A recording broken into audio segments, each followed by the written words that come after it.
Hey everyone, welcome back to CryptoCache. Thank you so much for joining me here. Hope you're having a fantastic day. Quick look again here at Solana.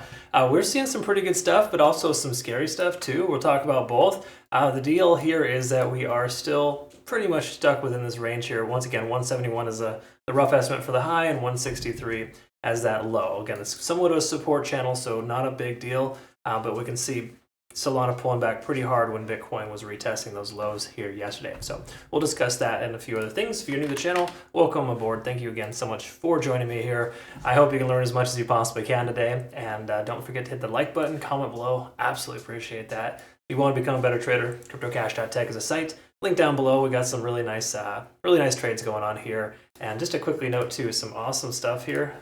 Fantastic. I love this RDNT cranking there. It's one of our money makers there at about 67%. I know it took 20 days to get there, but I don't care. I like long profits. It's not a problem at all. Okay, so let's take a look at liquidation, kind of double check a couple of things. We can see 175 and as low as what? 160.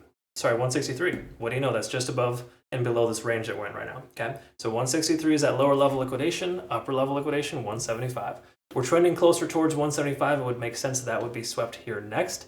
That is very close to our profit target for our current long position we have open with Solana. We got a nice average position down last night. It was really nice to get that fill there to essentially put us in the green presently, even though we got in at a higher rate. That's exactly why I like to talk about or just, mention it's important to try to average into your position sometimes.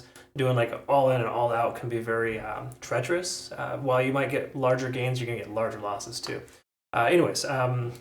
I talk about that a lot in my community, so if you're not part of our Discord, jump on over there. Links down below. Future reference, I've got a Twitter, Telegram, YouTube, and TikTok shorts now too. So just a lot of fun things I'm just kind of bringing to my community and keep you all abreast on some important things that are fairly relevant in the market. So the daily time frame here, let's talk about this. And to clarify, this little X is just kind of a confirming factor that we're looking for to be able to confidently take a long position. We're almost there, but we got to break free from this range. So I'm going to remove that for the moment, just for the illustration here, and just to give you a perspective on the daily closures. We see 1, 2, 3, 4, 5, now 6 attempts to break that level, or 5 out of the last 6 days we've seen the price action try to get above this price. Okay, it's wicked up more often than it's wicked down. That implies there's more buying pressure. Okay, so that is also implying or reinforcing the fact that's a resistance to 170.5. Sorry, 171. Let's just round number. Let's just say 171 even. $171 is that resistance here for us on the daily.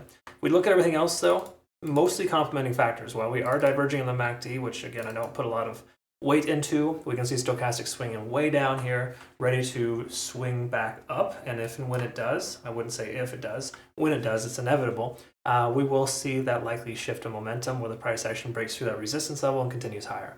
So I do think that 177 to 180 range is likely, not just because we have a lot of liquidation at that range at 175 plus, but more importantly too, just a simple fact we're maintaining a pretty good range here and haven't broken down. It's done very well contrary to Bitcoin too, so I think there's a lot of positivity here. We're still honoring the ascending trend line based on a daily time frame here. I know you probably say like, what do you mean on the smaller time frames? It's going to be we broke below. That's okay though, folks. The larger the trend line time frame that you use, the more stronger, more impactful it is. So even though we saw a massive candle wick down, we're still closing, or this is likely going to be a hammer up.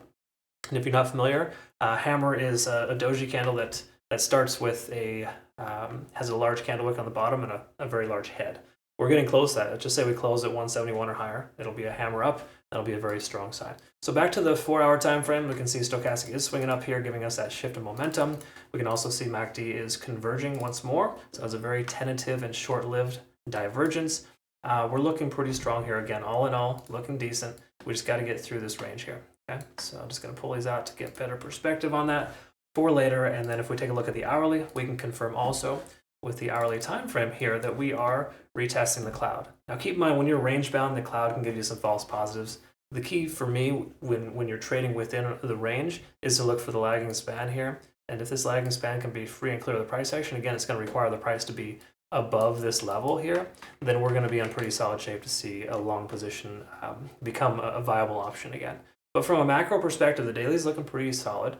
The 4-hour time frame looks decent, well above average. And in fact, I forgot to look at our moving averages. Apologize. Let's do that really quick.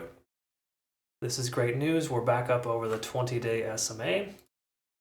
I mean, I guess we never truly went down below, but we kind of tested it, if you will. Then the 4-hour time frame too, we look here, I'm willing to speculate we're in pretty good shape here. We're testing the 50 and the 20 as we speak. So again, all the more reason why we need a closure at 171, 170 at the very least or higher to confirm that we're above all those moving averages. But once more, fairly solid larger time frames. It's just the hourly that doesn't give us like full confirmation, letting us know that we've broken free from this range yet. And until we do, I would say just remain cautiously optimistic. Our profit target is close to this this Fibonacci retracement level, though. And again, if you're going to be setting targets, for example, you want to be setting them within within Fib levels. So, for example, a good target here, instead of setting your limit order at 178 if you're going to try to secure profit, 177.50, 177.80, something just below that, so you ensure you get filled if the price comes up and rejects off that level. Round numbers are not numbers you want to use in trading if you're trying to get filled or take profit. Roughly the same thing. Anyways. Just something to kind of think about. Hope you learned something today, of course. Thanks again so much. Comment below if you did. If you didn't, that's cool too. You will learn something eventually if you stick around. I can assure you that. If this is something you want to do full time, join us. CryptoCache.tech is a site. Link down below. We've got a trading academy, community, and signals group. We've been securing some pretty decent profits. This week's a little quieter than last. But again, the average out for the month is looking pretty solid. I'll have those updates on our Twitter, Telegram, and Discord later in the month. I post our monthly results every month. So. All right, folks, I hope you have a great rest of your day. Thanks again so much for your time. We'll see you the next one. Take care.